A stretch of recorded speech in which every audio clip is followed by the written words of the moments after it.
Thank you for subscribing to this channel. This is a Reading Part C practice video.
According to the paragraph, option B is correct because both paramedics and registered respiratory therapists have varying scopes of practice.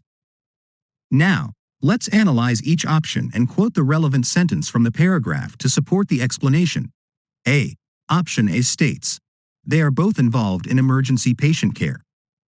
This statement is not supported by the paragraph. The paragraph discusses the scope of practice changes during the H1N1 influenza pandemic but does not specifically mention emergency patient care as a similarity between paramedics and registered respiratory therapists. B.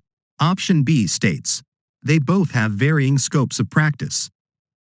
This statement is supported by the paragraph.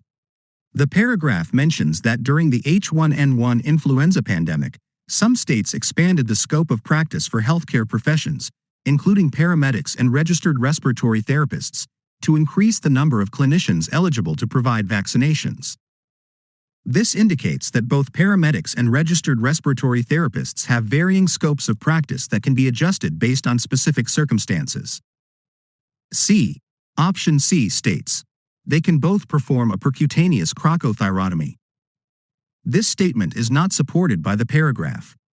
The paragraph does not mention anything about paramedics or registered respiratory therapists performing percutaneous crocothyrotomy. It only discusses the scope of practice changes during the pandemic. D. Option D states, "They are both procedures used to help a patient breathe more effectively." This statement is not supported by the paragraph.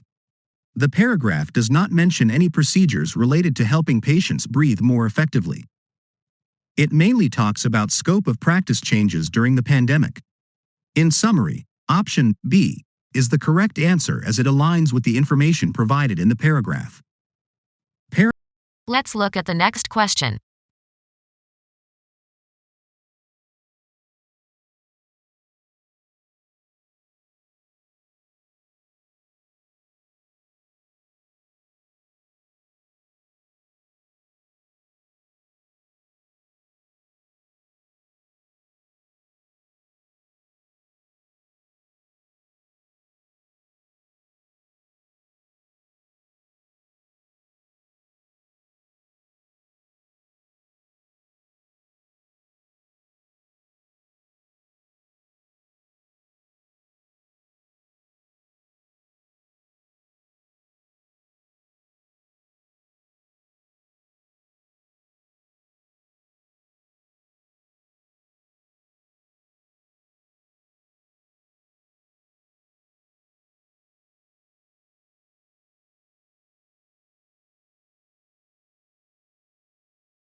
According to the paragraph, the correct option is C. Allied health professionals can better serve rural or remote communities. The paragraph does mention that changes in scope of practice allow healthcare professionals to meet the needs of communities in which they work more effectively. However, it specifically focuses on rural or remote areas, not all communities in general. The option A is too broad as it doesn't specify the target communities. B. While the paragraph does mention that allied health professionals in rural or remote areas have a broader scope of practice, it does not make a direct comparison between their services and those provided in metropolitan areas. The option B is making a comparison that is not supported by the paragraph. C. The paragraph clearly states that allied health professionals who work in rural or remote areas have a broader scope of practice, and they may undertake activities outside the scope generally accepted for their profession. This allows them to better meet the needs of the communities in which they work. Therefore, option C is directly supported by the information in the paragraph. D. The paragraph does not discuss healthcare professionals' judgment being less restricted by their scope of practice. It focuses on the broader scope of practice for allied health professionals in rural or remote areas. Option D introduces new information not mentioned in the paragraph. In summary, the correct option is C because the paragraph specifically talks about how changes to the scope of practice for allied health professionals can help them better serve rural or remote communities. Let's look at the next question.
The correct option is indeed A.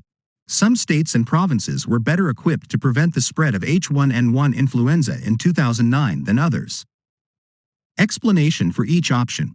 The paragraph mentions that during the 2009 H1N1 influenza pandemic, some states expanded the scope of practice for healthcare professions to increase the number of clinicians eligible to provide vaccinations. It also states that other states did not employ this measure because the capacity of clinicians to vaccinate the public in those areas was already sufficient. The information in the paragraph implies that some states were better prepared or equipped to handle the situation without the need for expanding the scope of practice. Option A accurately captures this idea. B. The paragraph does not suggest that healthcare professionals' scope of practice should be extended permanently to provide vaccinations in case of another influenza pandemic. It only talks about the temporary measures taken during the 2009 H1N1 influenza pandemic. Option B goes beyond what the paragraph provides and introduces a suggestion not mentioned in the paragraph. C. The paragraph doesn't discuss whether the expansion of the scope of practice was a knee-jerk reaction or not. It only mentions that some states expanded the scope of practice to increase vaccination capabilities during the pandemic. Option C adds an interpretation not supported by the paragraph. D. The paragraph talks about the temporary expansion of the scope of practice during the H1N1 influenza pandemic but doesn't indicate whether healthcare professionals have been allowed to provide vaccinations since 2009 to prevent the spread of pandemic influenza. Option D introduces new information not mentioned in the paragraph. In conclusion, the correct option is A because the paragraph implies that some states were better equipped or prepared to handle the H1N1 influenza situation without needing to expand the scope of practice for healthcare professionals.